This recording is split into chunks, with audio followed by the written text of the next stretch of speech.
Ninguém. Trabalhou também, senão... Olá, boa tarde. Estamos abrindo mais uma edição do Painel Regional Debate, sempre com você de segunda a sexta, a partir das 13h30, 1h30 da tarde, claro, com personalidades da nossa região, personalidades do Brasil, discutindo e debatendo os temas importantes, a pauta da região metropolitana, os nossos problemas, nossas dificuldades e, claro, também os assuntos da agenda da pauta nacional também discutidos aqui. A reprise é sempre às 20 horas, você que está na reprise acompanhando a gente, boa noite para você, né? E lembrando sempre que um pouquinho mais à frente, 10 da noite, sequência do JB, o painel regional, entrevistas, discussões importantes também sobre temas da Baixada Santista e temas nacionais. Nessa edição, a gente vai abrir mais uma vez um espaço importante para discutir a política, né? E mais especificamente em Cubatão, né? Muito prazer recebendo aqui o vereador Ademário Oliveira, do PSDB, sempre destacando, Ademário, teve a maior votação da história, né, de Cubatão nas eleições de 2012 para a Câmara Municipal. Tudo bem, Ademário? Prazer rever você. Patrão, tudo bem? Boa tarde. Sempre um prazer estar aqui, né, trazendo aí as novidades, política da cidade e compartilhando com toda a comunidade. Obrigado ao vereador Ademário por estar conosco. Também, mais uma vez, recebendo aqui, ele sempre uma liderança importante, né, figura sempre destacada e respeitada na política cubatense de toda a região metropolitana, nosso Armando Campinas, professor de política, né? E de ética aqui na política, mais uma vez com a gente aqui. Tudo bem, Armando? Prazer revê-lo. Tudo bem, Buturão. Cumprimentar você, os telespectadores, o Ademário e o Marcos, e dizer que estou aqui para contribuir no que puder com a nossa cidade. Marcos Santana, companheiro do Jornal da Orla, editor adjunto, né? Mais uma vez participa, colabora conosco aqui nessa edição do painel Regional Debates. Tudo bem, Santana? Tudo bem, prazer mais uma vez participar do programa, um programa muito importante para a discussão dos temas relevantes aqui da nossa região. Uma boa tarde e boa noite quem nos acompanha na reprise do painel regional. Verdade, lembrando que o Marcos Santana foi um dos precursores, né, dessa teoria, dessa tese, é absolutamente correta, né? Boa tarde para você que está acompanhando a gente ao vivo. Mantovani diz assim, se você está olhando para a janela e está de dia, boa tarde para você. Se você olhar a janela e estiver de noite, boa noite para você. Está certo também, né? 3014-5281, você liga para cá, participa com a gente, com sua pergunta, seu comentário, pelas redes sociais, facebook.com/painel regional. A gente agradece sempre as curtidas, né, e a sua participação conosco também pelas redes sociais. Em tempo real você confere o painel regional debates pelo site da TV Santa Cecília, Santa Portal, clicando lá no ícone painel regional. E depois, programa encerrado, ele vai para o YouTube, você revê, né, os trechos mais importantes ou o programa por inteiro, se você assim desejar, tá certo? Temos aqui os nossos parceiros, parceiro bissemanal, né? Nesta quinta-feira circulando aqui na cidade de Santos, na região metropolitana, formato tabloide, o Jornal da Orla, né? Traz aqui a manchete na capa, mudanças no transporte coletivo. Só descer um pouquinho aqui, tem aqui a mão estendida, né? Essa é a faixa viva, né? Operação Faixa Viva, né? Caiu aqui o complemento aqui e a gente... Audiência pública debate propostas para melhorar a vida do passageiro. É isso, né, Santana? O trânsito cada vez mais difícil, cada vez mais complicado. Num dia de chuvarada constante, como foi hoje pela manhã, né? As ruas e avenidas alagadas, temporal que varou a madrugada e deixou a cidade de Santos, principalmente, suas principais avenidas, numa situação bastante complicada e o trânsito fica realmente difícil, né? Exatamente. Eu passo aqui ao Ademário, antes do Santana explicar. Ele Exatamente. me ajuda aqui a passar. Eu costumo dizer que o trânsito, o problema no trânsito é um mal que afeta, é o mais democrático dos males da cidade, porque afeta tanto a pessoa que tem um carro importado de R$300 mil, quanto a pessoa que depende de transporte coletivo. E em Santos, em particular, a grande solução, uma das grandes soluções para melhorar a fluidez, para a tal da mobilidade urbana, passa pela melhoria do transporte coletivo, porque hoje muitas pessoas deixam de utilizar o transporte coletivo, tem um automóvel particular, em legítima defesa, porque na verdade não consegue, não tem um transporte, um serviço público à altura, em termos de segurança, de conforto, de rapidez, então a pessoa é obrigada a utilizar o seu transporte particular. Então a CET está preparando uma série de propostas para melhorar a fluidez do trânsito, que passa pelo redesenho das linhas, as tradicionais linhas de ônibus de Santos. vai implicar na mudança do hábito do santista, eu acho que muitas linhas vão deixar de existir, outras vão ter o itinerário alterado, mas de todo modo é importante ressaltar a disposição da Prefeitura de abrir a participação popular para ouvir sugestões, ouvir críticas, para melhorar o transporte coletivo. Que esperemos que a sociedade fundamental participe, para né? que as pessoas possam ter um transporte coletivo com mais segurança, mais conforto, com mais rapidez, para melhorar, inclusive, a produtividade da cidade, de um modo geral, né? Sem dúvida nenhuma, esperemos que as pessoas, que a comunidade em geral, participe dessa audiência pública, né? Bom, DL, Diário do Litoral, traz na capa, nesta edição de quinta-feira, por toda a nossa região metropolitana, a manchete aqui um pouco mais embaixo: policiais de Santos querem alterar maioridade penal. Esse é outro tema bastante polêmico, né? Mas a polícia que anda pelas ruas é que sabe o que enfrenta, né? Simpolsan e a ONG Emily, uma paixão pela vida, esperam colher 1.200.000 assinaturas em pedido de plebiscito que será enviado ao governo, evidentemente que é o governo federal, e aí quem sabe sai algum projeto de lei nessa situação para tramitar no Congresso Nacional. Também o Demário ganha aqui um presente, uma edição do DL nesta edição de quinta-feira, tá certo? Bom, vamos falar um pouquinho sobre... Se me permite, só gostaria de chamar a atenção, convidar os leitores a ler uma reportagem especial nessa edição do Diário do Litoral, do companheiro Francisco Lois, que eu não tenho o privilégio de conhecê-lo pessoalmente, mas quero cumprimentá-lo pela qualidade da matéria, que ele fez uma reportagem muito profunda sobre, marcando os 50 anos da chegada do navio Raul Soares, um navio que serviu como prisão aqui no Porto de Santos, que aprisionou muitos sindicalistas, muitas pessoas que depois se provou que eram inocentes, um reflexo da ditadura militar.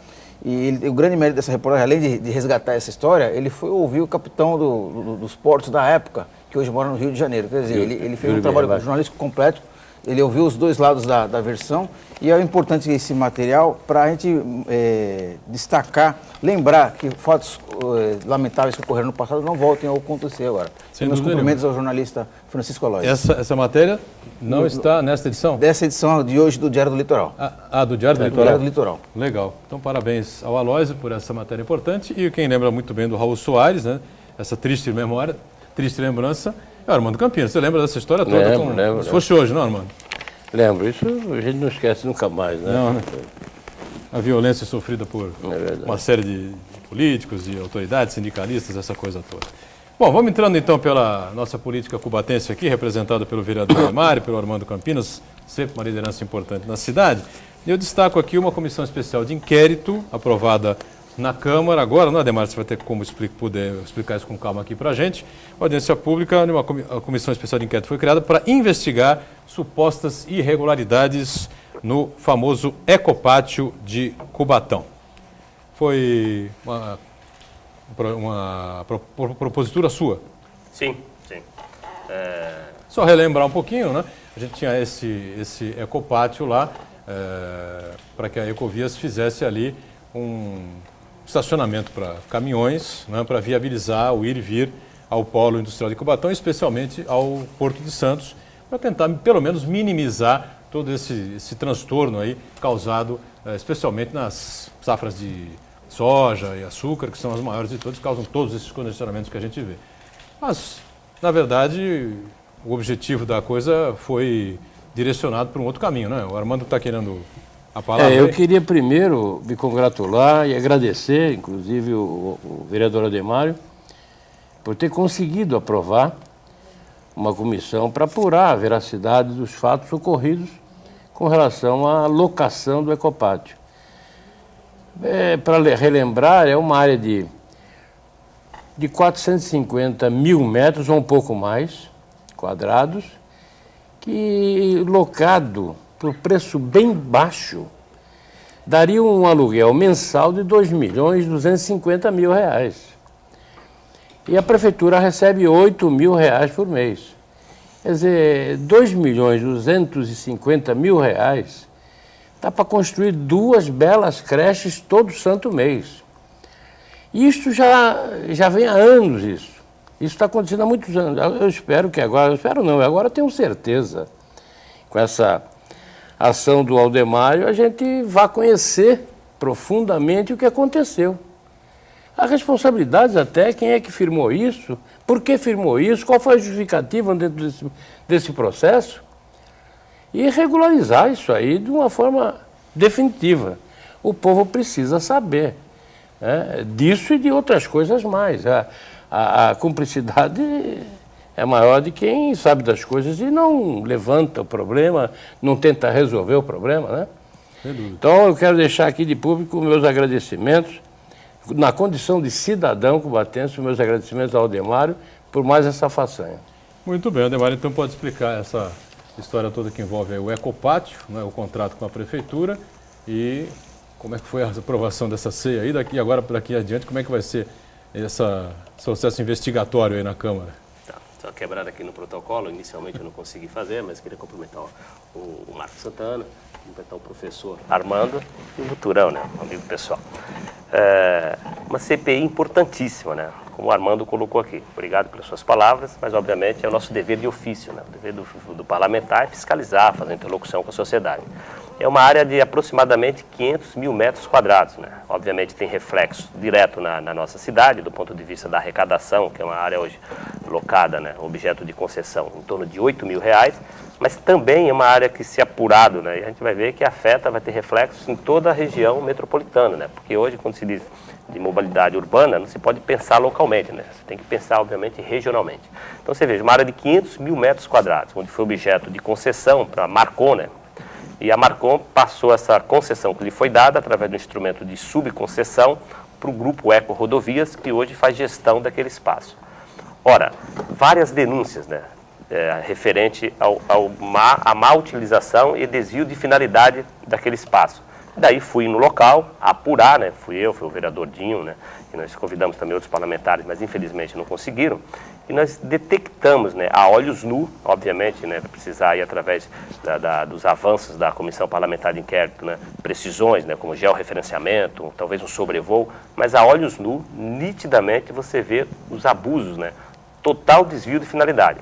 Você tem uma área que inicialmente está lá, porque tem matérias na época, né, matérias inclusive pelo grupo Eco Rodovias, estampadas em todos os jornais, onde nós temos todos esses arquivos, nós estamos levantando outros dados, que aquele pátio seria utilizado e teria potencial para 3.800 carretas estáticas, 3.800 carretas paradas. Hoje, a olhos nu, você percebe que o espaço reservado para estacionamento de caminhões não comporta 200 carretas, né? É um absurdo, né? Ultimamente, todos os reflexos dos congestionamentos que nós temos vistos aí na entrada do Porto de Santos, né?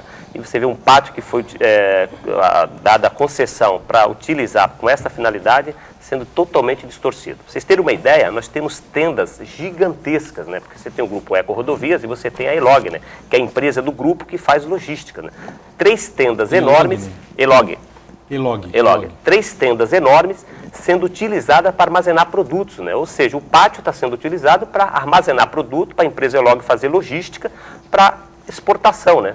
Você tem tendas lá armazenando algodão, níquel, é um absurdo, né? Você, com todo o problema de logística, né, de caminhão, você tem no pátio sendo utilizado para sublocações, ganhando milhões e pagando apenas míseros R$8 mil para o município. Para vocês terem uma ideia, só o restaurante instalado no Ecopátio é que paga R$8 mil para o grupo, né? E o grupo repassa para o município apenas R$8 mil.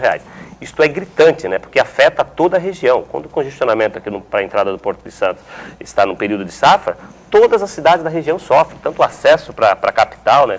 Cubatão principalmente, né?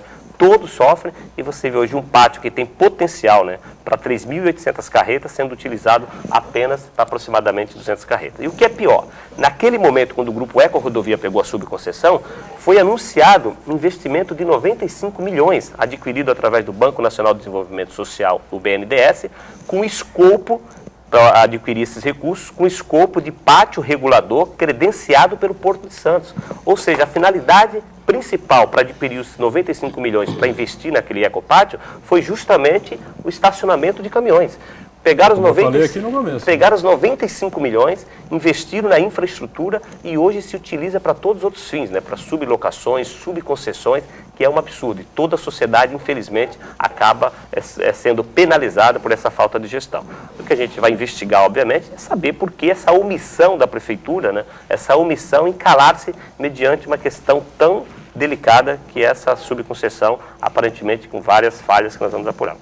Quer dizer que a Ecovias, ou o grupo, né, que detém o holding, né, que é a Eco Rodovias, em tese, deveria utilizar esse terreno, como eu disse na abertura, para um estacionamento, um pátio de caminhões, para facilitar o ir e vir, né, minimizar, né, os transtornos causados pelos caminhões, o Porto de Santos e o Polo Industrial de Cubatão. E simplesmente, de uma hora para outra, do nada, praticamente rasgando o contrato que tinha com a prefeitura, transformou aquele terreno num depósito aí de containers e está ganhando uma fortuna com isso.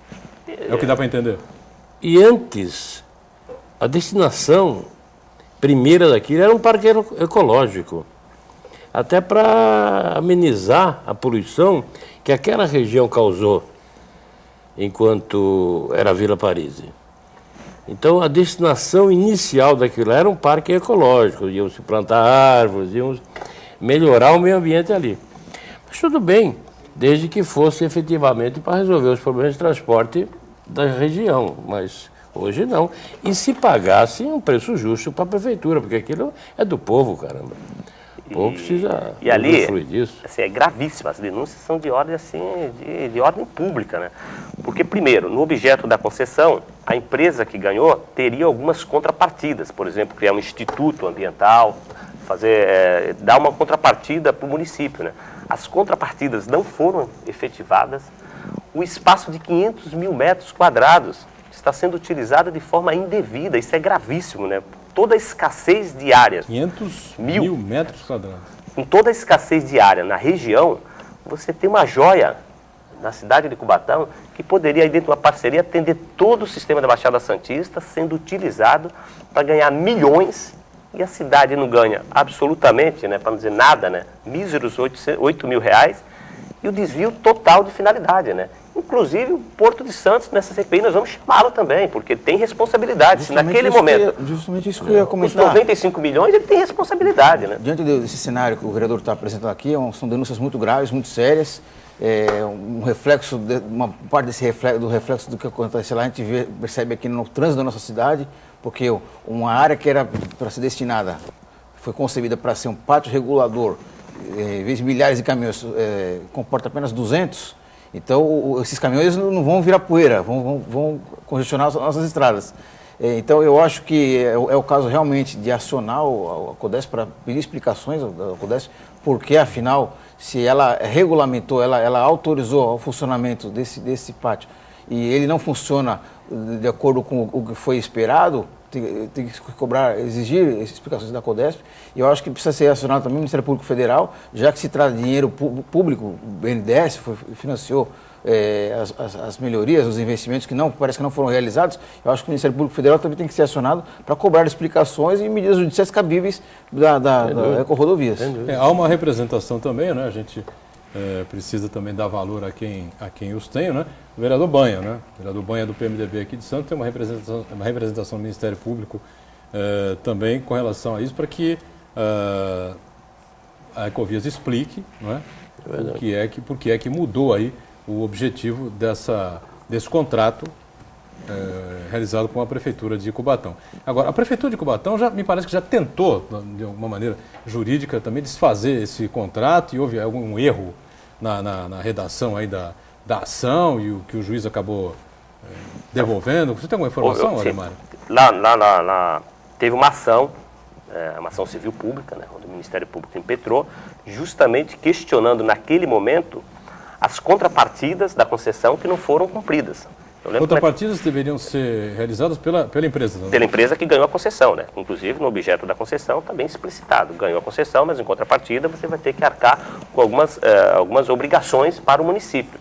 Naquele momento isso já não teria sido realizada, e daí entrou assim, com uma ação civil pública, isso ainda está em tramitação. Mas além disso, esses são fatos novos. Porque naquele momento questionou-se as contrapartidas. Hoje o que nós questionamos é o espaço físico mal utilizado. E a Codesp tem responsabilidade sim, nós vamos convocar os responsáveis pelo Porto de Santos, porque para garear os 95 milhões para fazer toda a infraestrutura, esses 95 milhões vieram justamente com o escopo de que aquele pátio era pátio regulador credenciado pelo Porto de Santos.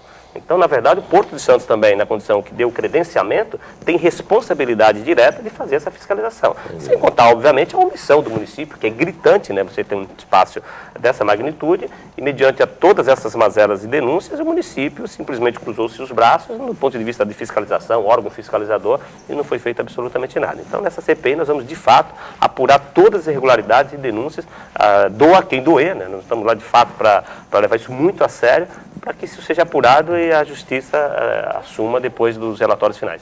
CPI que evidentemente foi aprovada com o apoio do Bloco de Sustentação do governo Márcia Rosa, da prefeita de Cubatão, e, aliás, várias situações vêm ocorrendo aí na Câmara Municipal. Depois eu gostaria de uma avaliação mais ampla do vereador Ademar no próximo bloco, né, e do comentário também sempre importante da participação do Santana, e da avaliação também importante do nosso Armando Campinas, com essa longa experiência que tenho, né? As coisas caminhando assim, meio que em situação contrária, né, ao que vem sendo proposto pelo governo da prefeita Márcia Rosa em Cubatão. Eu queria que o Ademário traçasse para a gente como é que anda o clima, né, na Câmara de Cubatão, além de outros assuntos importantes que a gente tem ainda a desenvolver na sequência do programa. Você fica com o VT sobre o trabalho infantil, o break, e já a gente retoma aqui a nossa conversa, em instantes. Muito bom, esse é o segundo bloco do nosso painel regional Debates. Eu estou aqui conversando com prazer com o vereador Ademário Oliveira, vereador do PSDB de Cubatão, né, com o nosso Armando Campinas, uma referência na política da cidade e da região, e o companheiro Marcos Santana, editor adjunto do Jornal da Orla, mais uma vez com a gente aqui. O 3014-5281 segue aí aberto para você entrar em contato com a gente e pelas redes sociais, você sabe, não é? facebook.com/painel regional para você participar com a gente aqui. O vereador Ademário Oliveira, estão acontecendo coisas aí que eu que acompanhei a Câmara Municipal de Cubatão, você lembra bem, né, durante um bom período, né, lá no jornal Povo de Cubatão, durante alguns anos, né, e nunca vi, né, acontecer isso por lá, né. Comissões especiais de inquérito sendo aprovadas, né, que vão colocar, como essa da Ecovias e do terreno lá da Ecopat, que vai colocar a prefeitura, também a prefeitura, numa saia justa, vai ter que explicar como é que permite que um terreno daquele tamanho seja custeado aí a R$8 mil por mês de locação. É uma brincadeira, né? Como já disse aqui o Armando no bloco anterior com muita propriedade, né?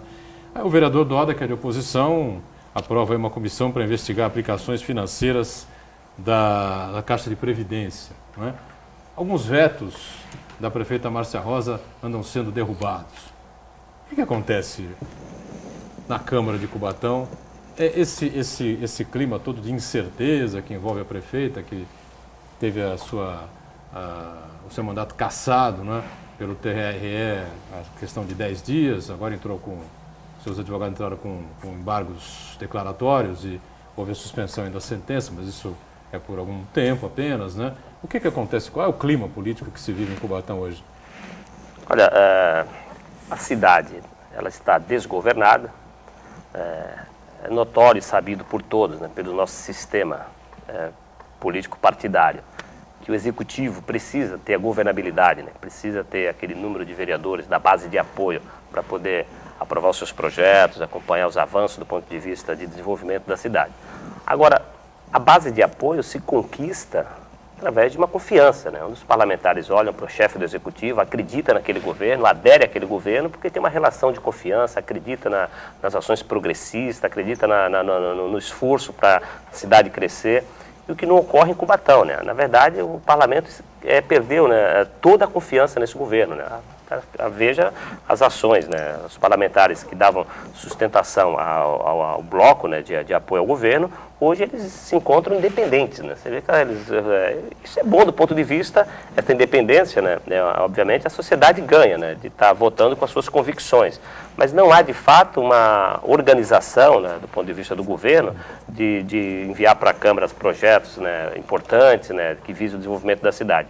Então esse momento fragilizado, onde eles não acreditam, a cidade está desgovernada, os parlamentares estão agindo, obviamente, do ponto de vista de desenvolvimento da cidade, muitas das vezes sem olhar para a base de sustentação, estão se colocando como independentes, e aí, obviamente, as questões que são postas na avaliação individual deles é bom para a cidade, eles estão aprovando, né? Então, a cidade hoje, o retrato dessas aprovações de CPI, de comissões especiais, é o retrato de alguém que não, do parlamento que não acredita mais no chefe do executivo.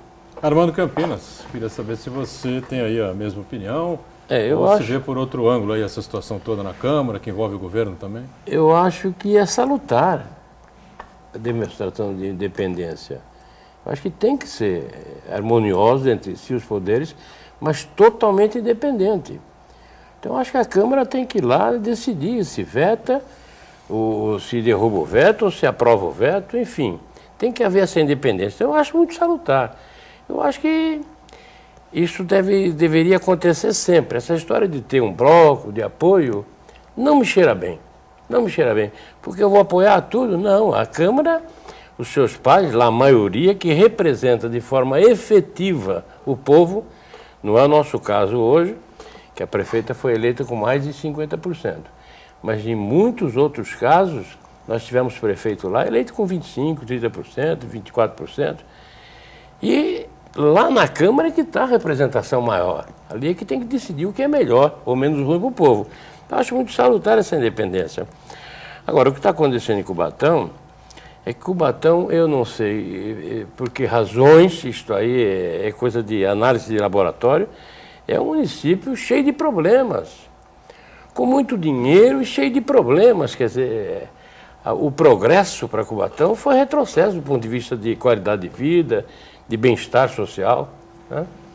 Então, ali a Câmara tem que se juntar agora, fazer um esforço, né, de harmonizar o sistema legislativo de Cubatão, estabelecer total independência, sobretudo com o Poder Executivo, para que as coisas funcionem. Isso é bom até para o Poder Executivo.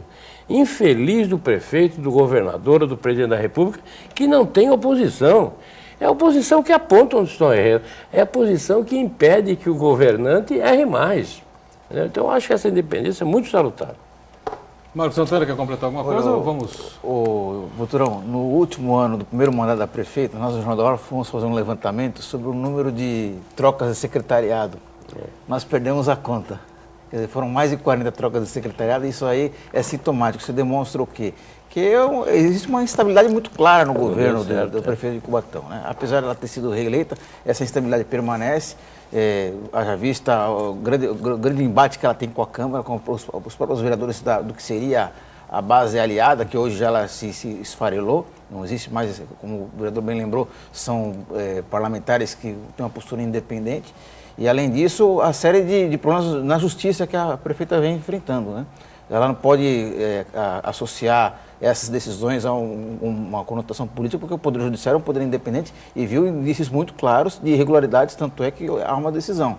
Ela conseguiu suspender, se manter no cargo liminarmente, quer dizer, é um efeito temporário, e a grande expectativa agora é com relação ao julgamento do mérito dessa questão nas instâncias superiores. De todo modo, se vai ou não vai a prefeita continua ou não no cargo, o que permanece é esse clima de instabilidade no governo municipal. Isso aí acaba emperrando as ações da prefeitura, do governo municipal, não da prefeitura, do governo municipal, da prestação de serviços importantes para a população, que fica um clima de incerteza não só dos políticos, mas dos agentes públicos que prestam serviço à população e da própria comunidade, que não sabe o que vai acontecer daqui em diante. Com relação a essa propositura aqui no seu colega vereador Doda, o Ademar, o que acontece aí de mais importante com essas aplicações financeiras aí da Caixa da Previdência, que pode gerar aí também uma comissão uma CEV, uma Comissão Especial de Vereadores, para analisar isso? A Caixa de Previdência de Cubatão, né, ela já, seus vícios, né, desde a sua criação, né, ela foi criada no ano, para você ter uma ideia, 2 meses depois já tinham aposentados, já tinham inativos, né.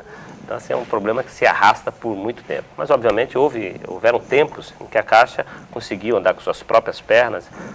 Vários chefes de executivos pegaram empréstimos com a Caixa, inclusive a Prefeitura hoje ainda paga, né, mensalmente, né, valores frutos desses empréstimos. Mas, volta e meia, a gente percebe que alguns gestores que passam por lá acabam administrando de uma forma indevida, né? A exemplo do que o vereador Doda foi aprovado na Câmara, é justamente para investigar os investimentos, né? Se você tem recursos, se você tem um caixa e esse dinheiro está parado, obviamente você tem que escolher os melhores investimentos para que a instituição, a autarquia, tenha a maior rentabilidade. É o que não ocorre hoje, é isso que será investigado. Será que, de fato, né, nós vamos pegar isso nas investigações, se o presidente da autarquia tem feito os investimentos, e no primeiro momento há indícios de irregularidade, ou se estão feitos investimentos, né, em instituições financeiras por conveniência, onde, de repente, poderia ser investido, né, em ações, em instituições com uma rentabilidade maior. Então, vai ser isso que nós vamos apurar, se, de fato, o gestor da autarquia está devidamente fazendo aplicando adequadamente os recursos dos servidores. Armando, tem acompanhado também isso? Tenho. Inclusive, parece que num outro município, não sei se Praia Grande, São Vicente, me parece que também estão investigando as aplicações da Caixa de Previdência. E eu acho que é um exemplo do que está acontecendo já em outros municípios, o que vai acontecer em Cubatão com essa comissão. Agora, eu acho que o problema da Caixa de Previdência de Cubatão é uma gestão muito atrelada ao Poder Executivo, né? Tanto é que, de forma indireta, mas quem elege o superintendente da Caixa é o prefeito ou a prefeita. E a Caixa é um órgão dos trabalhadores, aposentados e ativos, né? Então, o que eu acho que deveria fazer? O Poder Executivo tinha que sair desta condição de eleger o superintendente e deixar isso para os mutuários fazerem, né? Livrava, inclusive, a responsabilidade. Como é que se eu coloco o presidente, o superintendente da Caixa, eu chego lá e digo assim, olha, a prefeitura precisa de um empréstimo, o que ele vai fazer? Ele vai emprestar, porque quem manda nele sou eu tiro e ponho a hora que eu quero. Quer dizer, é uma forma indireta, mas na realidade é isso que acontece. Eu acho que a gestão ali devia ser o seguinte, os mutuários, né, numa eleição certinha, elege o superintendente e o conselho e pronto. E vão funcionar aqui para ver se está certo. Do jeito que está, não está dando certo. Seria mais democrático até. Lógico. Perfeito. Bom, tem uma outra informação importante a respeito de Cubatão, né? E o Diário do Litoral, nessa edição, traz aqui uma matéria fazendo a cobertura da Câmara, né, do município de Cubatão, sobre o problema dos caminhões, né? A Câmara Municipal cobrando mais fiscalização, com um pedido aqui do vereador Rochinho, pedindo explicações da CMT, o Conselho Municipal de Trânsito, é isso, não? Companhia Municipal de Trânsito, perdão. Sobre estacionamento irregular no Jardim Casqueiro. Isso é uma coisa que acontece frequentemente aqui pelas ruas de Santos, especialmente pela Zona Noroeste, né, Santana? A gente acompanha muito a reclamação dos munícipes. Me parece que se estende por Cubatão também, especialmente Jardim Casqueiro, que é um bairro mais residencial, né? Você tem uma lei, né? O município aprovou uma lei, a Casa de Leis aprovou, atendendo, obviamente, aí a reivindicação da sociedade. Você tem proibições de tráfego de caminhões em áreas urbanizadas, mas tem as exceções, que são aqueles motoristas, né, que são proprietários dos seus caminhões, que são proprietários, onde eles possam ir até de frente às suas casas. Muitos, inclusive, têm espaços. O que ocorre hoje é que a Companhia Municipal de Trânsito não tem efetivamente realizado essa fiscalização, né? Então, por não estar sendo realizada essa fiscalização, essas exceções, que seriam aqueles proprietários de caminhões que teriam acesso às suas residências, né, restringindo, obviamente, transportadoras, trafegando com contêineres e cargas perigosas em áreas urbanas, mas os proprietários seriam as exceções. Não há fiscalização da companhia, então essas exceções virou a regra, né? O que acontece? Todos os caminhões, inclusive de transportadoras, têm andado livremente na sociedade, nas áreas urbanizadas. Foi o requerimento que o vereador Rostinho apresentou, inclusive votei favoravelmente. Mas vale a pena também fazer aqui uma observação. Você tem uma área de 500 mil metros, que é do município, né? Riqueza do município, é patrimônio do município, onde os munícipes não têm direito ao acesso, né, a essa área, né? Que seria uma injustiça, né? Onde a prefeita constantemente costuma, em programa de televisão, externar, né, que as riquezas passam por Cubatão e ficam, né, obviamente, o ônus para a cidade, mas ela, nesse momento, tem a oportunidade de fazer uma reversão, né, por exemplo, uma área dessa magnitude, onde os caminhoneiros da cidade sofrem por essa escassez e onde você tem uma área sendo sublocada para o poder econômico ganhar milhões e sacrificando todos os cidadãos proprietários de caminhão. Eu acho que a prefeitura tem que se chamar a sua responsabilidade, fiscalizar, porque o que acontece, não sei se acontece isso lá em Cubatão, mas na zona noroeste, como lembrou bem o Edgar Boturão, os caminhoneiros, eles retiram a placa de estacionamento, né? Ou a sinalização do trânsito e estacionam no lugar. Então eu acho que a fiscalização tem que atuar com energia para evitar o prejuízo aos moradores daquele bairro. Pois é, não é difícil imaginar que isso aconteça no Casqueiro também, né, Armando? Lá acontece muito isso. Agora está um pouco menos, mas já aconteceu demais.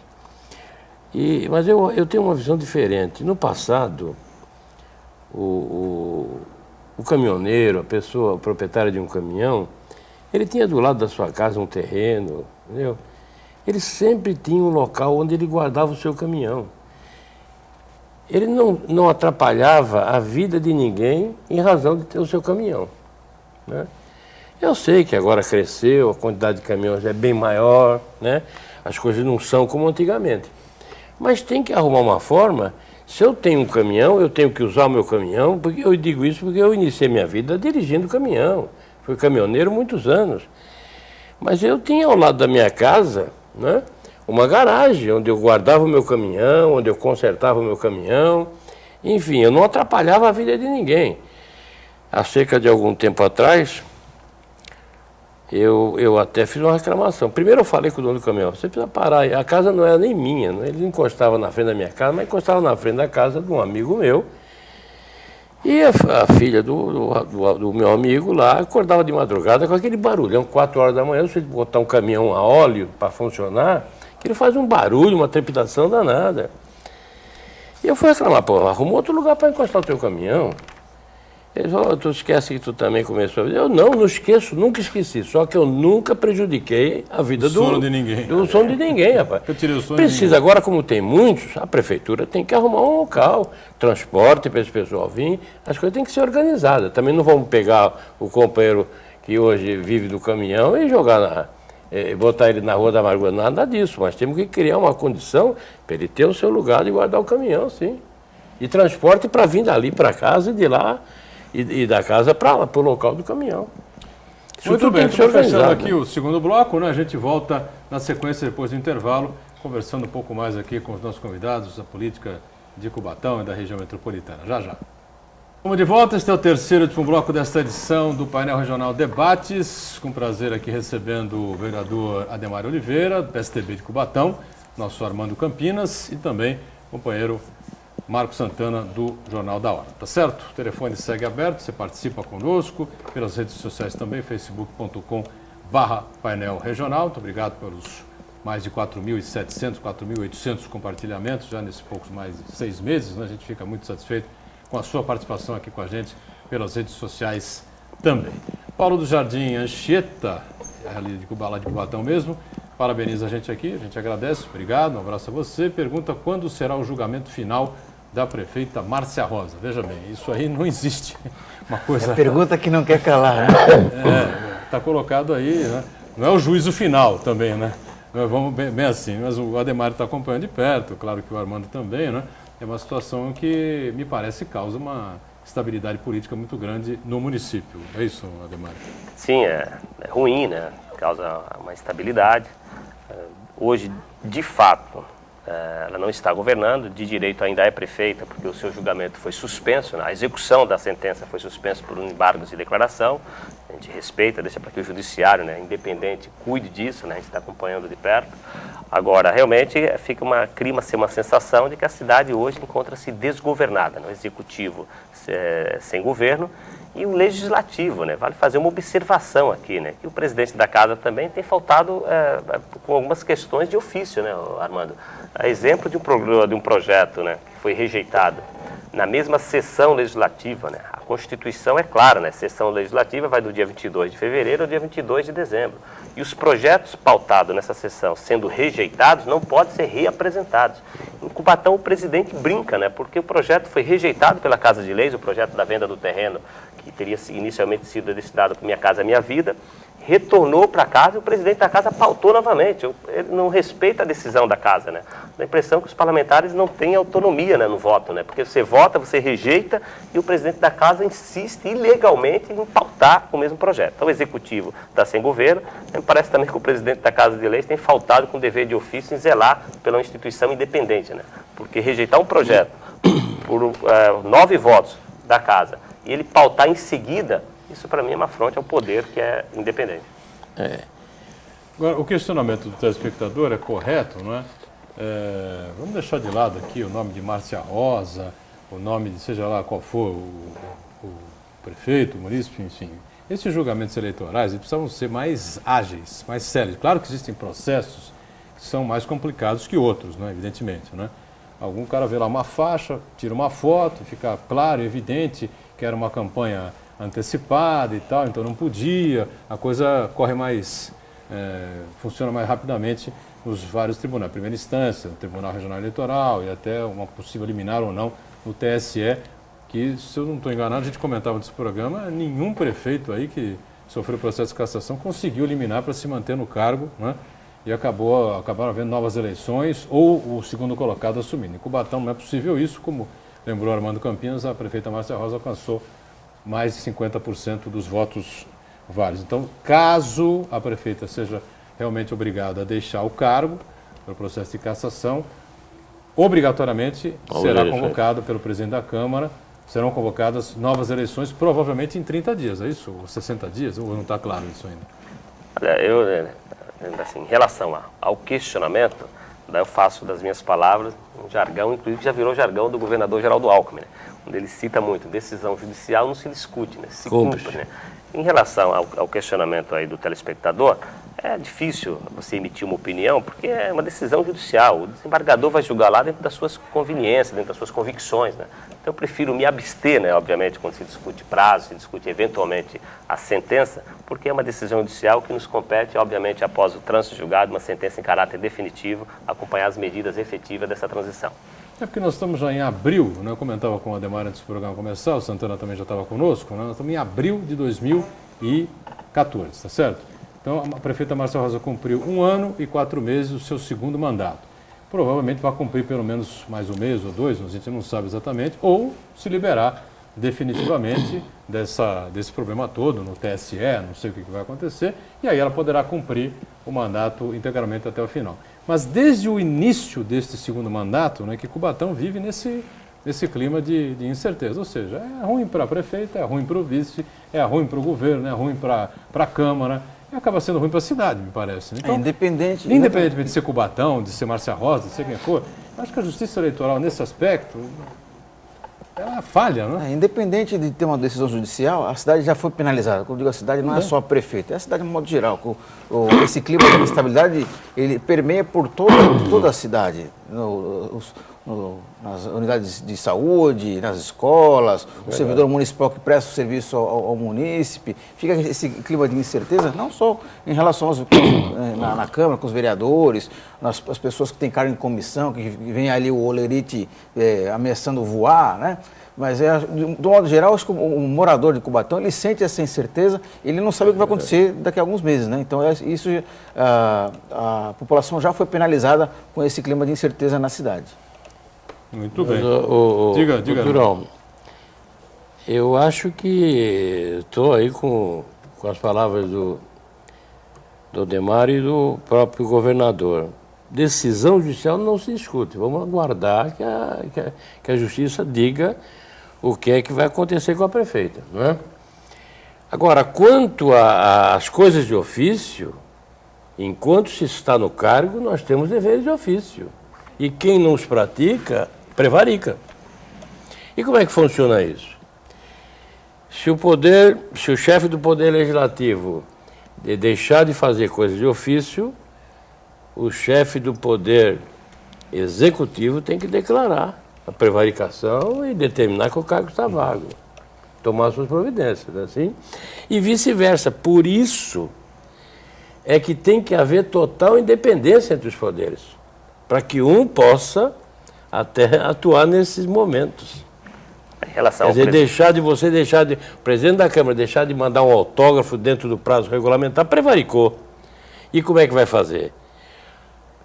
O prefeito ou a prefeita tem que determinar o cargo vago em razão de não fazer as coisas de ofício, deixar de fazer coisas de ofício. Então, por isso que tem que existir, e é obrigatório, mesmo que as coisas andem aí, sendo julgadas pela justiça, ainda não decididas de forma total, mas as coisas de ofício, enquanto no cargo, têm que ser cumpridas. No caso do presidente, deixando claro, isso é Constituição, né? A Constituição é a carta maior, né? Pelo princípio da simetria, o que a Constituição diz, o Estado e o município devem seguir. A lei orgânica do município, ela está em incompatibilidade com a Constituição Federal. Ela tem a previsão da reapresentação na mesma sessão legislativa. O Estado de São Paulo perdeu recentemente o Madim, porque na Constituição Estadual eles tinham esse artifício de reapresentar projetos, e aí entraram com uma ação e o Supremo Tribunal Federal declarou inconstitucional. Falou, olha, Estado, você não pode reapresentar projeto na mesma sessão legislativa. A única exceção é se for reproposto pela maioria dos parlamentares, o que não ocorreu. Então o presidente, ele acaba pegando, porque tem previsão na lei orgânica do município, e desrespeitando. Eu diria, do ponto de vista legal, ele fica amparado numa lei que está afrontando a Constituição Federal, mas do ponto de vista moral, que eu acho que muitas das vezes a moralidade se sobrepõe quando a lei é ilegal, quando a lei é legal, mas acho que os princípios morais têm que sobrepor, o presidente acaba desrespeitando a moralidade e se acertando com a legalidade, porque a lei orgânica prevê essa reapresentação, mesmo inconstitucional, porque é uma lei orgânica antiga, né? Não foi ainda adequada, e o presidente acaba utilizando uma lei ultrapassada, legal, porém imoral, essa postura de reapresentar um projeto onde a Casa de Lei já definitivamente votou contra. Então, mas se a nossa lei orgânica e não está de conformidade com a nossa Constituição, tem que reformá-la, correndo, para que isso não aconteça mais, porque lei menor não se sobrepõe à lei maior, a Constituição é a lei maior. Então tem que correr e reformar a nossa Constituição municipal. Eu já estou com essas medidas, né? Vamos fazer 3 reformas, por exemplo, esse artigo, né? Inclusive os legitimados para apresentar o Madim, né? O partido político está legitimado, inclusive revogar o artigo, né, de lei que tem essa previsão. Pra você ter uma ideia, outra irregularidade na lei orgânica. Parlamentar, né? O STF definiu que você não precisa de maioria, né, para investigar, né? Você tendo 1/3, já dizia, né, Pontes Miranda, né, que a CPI é a ferramenta da maioria contra o império da minoria. Você vê que eu ganhei essa CPI, onde eu iria provocar o judiciário porque eu já tinha 1/3. Mas a lei orgânica do município, no artigo 57, ainda, olha como está arcaica. Diz que, após a CPI sendo apurada, para possivelmente enviar o relatório para o MP, tem que passar pela aprovação da casa. Espera ainda, em pleno século XXI, você pode ter acesso ao judiciário desde que tenha um fato ilícito comprovado.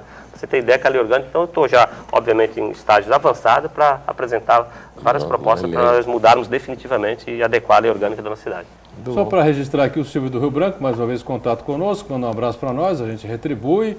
E ele cita aqui o Uriel Vilas Boas, pela luta pelos aposentados. Uriel, um parceiro nosso, comentarista nosso. E o Uriel, na sequência, né, diz assim: Campinas e Ademário, vamos encontrar a solução ou não dos problemas ao acesso a Cubatão, acabando com os arrastões da bandidagem e dos bandidos, né?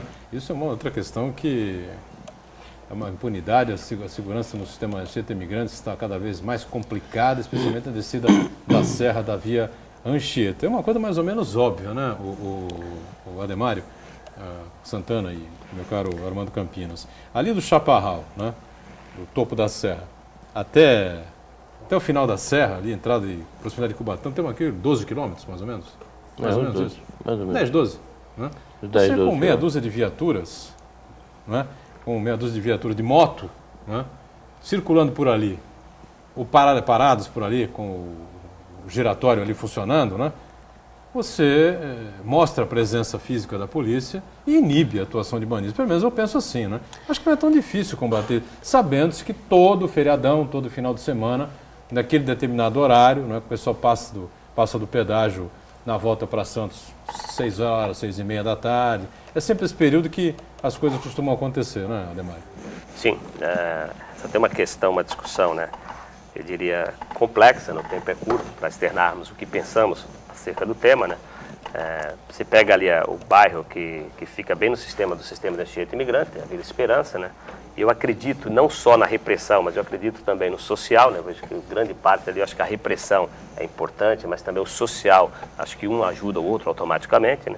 E eu vejo, por exemplo, por omissão da administração, um bairro hoje que está crescendo a cada dia, que é a Vila Esperança. Hoje, pra você ter uma ideia, tem mais de 30 mil habitantes no bairro, é o maior bairro da cidade, onde nós não temos nenhuma intervenção do poder público. O poder público totalmente distante de um bairro onde, necessariamente, né, o poder público tem que estar perto dos que mais precisam. O Cubatão anda assim na contramão desses valores, né?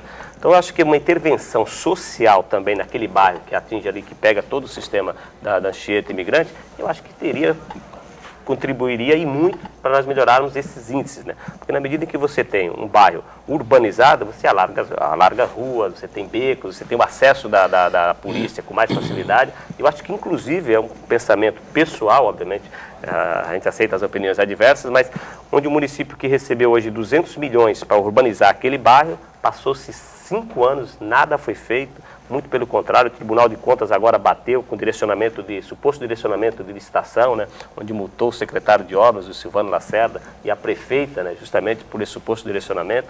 Até agora não conseguiram alargar uma rua, não conseguiram iluminar um beco. Então digo isso porque tem reflexo sim na questão da segurança, não é só a repressão, mas uma intervenção fortíssima no social. E o bairro que margeia todo o complexo da Anchieta Imigrante hoje é um bairro totalmente abandonado, com ausência do poder público. Eu acho que isso contribui para aumentar a criminalidade naquela região. Tendo em vista que, se pegarmos um histórico, né, dos homicídios naquela região, você percebe que está sempre ligado ali a parte que vai pelo Pedutáxi para o Maitá. Você pega também ali, inclusive quando morreu um promotor, que é ali na descida da Anchieta. Então acho que repressão é importante, mas eu acho que também o social e a repressão acho que caminham juntos. Nesse aspecto, o município tem deixado a desejar e muito, porque é um bairro que já poderia ter sido urbanizado, infelizmente, até hoje não foi feito absolutamente nada. Pois não, Armando. O problema de segurança não é só de Cubatão, né? O problema de segurança é geral. E eu costumo afirmar que essa briga eu acho que nós já perdemos, né? Mas não vamos ser só pessimistas, vamos acreditar que ainda há uma luz no fundo do túnel. Agora, eu concordo que o problema de segurança que está aí perdendo a briga para o crime é um problema profundo, envolve educação, sobretudo, ação social, emprego, família, né? E, sobretudo, exemplos. O que é que o menino hoje de 17, 18 anos, que não tem emprego, que vive com dificuldade, que vê o seu pai com muita dificuldade para colocar comida na mesa e que vê alguns políticos fazendo determinadas coisas, o que ele vai pensar? Isso aqui é um salve-se quem puder. Essa história de viver em sociedade organizada, isso é conversa de rico para não ter problema com o seu dinheiro, com as suas propriedades. É assim que as coisas estão caminhando, né? É preciso haver uma reflexão profunda a esse respeito, uma juntada de todos, dos homens de bem, né? E que esses homens de bem sejam tão ousados quanto os canalhas. Tem que agir, né? Porque a preocupação maior, acho que foi até Martin Luther King que disse, não era com o estardalhaço, com a algazarra que fazem os desonestos, os corruptos, os ladrões. A preocupação maior é com os homens de bem que ficam quietos. Essa tem que ser a preocupação maior. Então, a segurança nós temos que refletir em conjunto e começar a atuar em todas essas áreas, sobretudo nas áreas que o Ademar levantou, educação, área social, ações sociais, no sentido de minorar o problema das pessoas, para que elas parem, diminuam o crime. Eu acho difícil a essa altura do campeonato, mas temos que tentar, não podemos entregar os pontos, né? Eu acho realmente uma situação muito difícil. O Senhora pensa É uma sobre questão isso, muito complexa, a questão de segurança. especificamente sobre esse trecho aí, eu acho que Eu acho que ali tomar uma falta decisão. ali investimentos em inteligência, inclusive em novas tecnologias, monitoramento eletrônico e também investimento na investigação, dar mais condições aos policiais civis de fazer o trabalho investigativo ali, porque eu acho que apenas o esforço de investigação vai identificar os infratores e prendê-los, né? Estamos fechando aqui mais uma edição do Painel Regional Debate. Foi um prazer receber aqui o vereador Ademar Oliveira de Cubatão, que é do PSDB. Obrigado, Ademar. Até uma outra com a gente, viu? Valeu. Obrigado. Só agradecer aqui o Armando, né? Acho que é importante passar isso para ele, até pela idade, uma pessoa que contribuiu tanto dentro do cenário político, com a vida resolvida, mas ainda é um grande ativista na área e contribuindo enormemente aí com a cidade. Armando, obrigado também por estar com a gente. Até a próxima, viu? Valeu. Eu que agradeço, Turão. Mas aí a toda vez que você nos convidar, estamos aqui presentes. Sempre à sua disposição. Obrigado, Marcos Santana, também sempre conosco aqui. Editora de um Jornal da Hora, você que nos acompanhou. Painel Debates volta amanhã sempre às 30h, reprise às 20 horas e na sequência do JB às 10 da noite, o Painel Regional. Valeu, obrigado. Eu tinha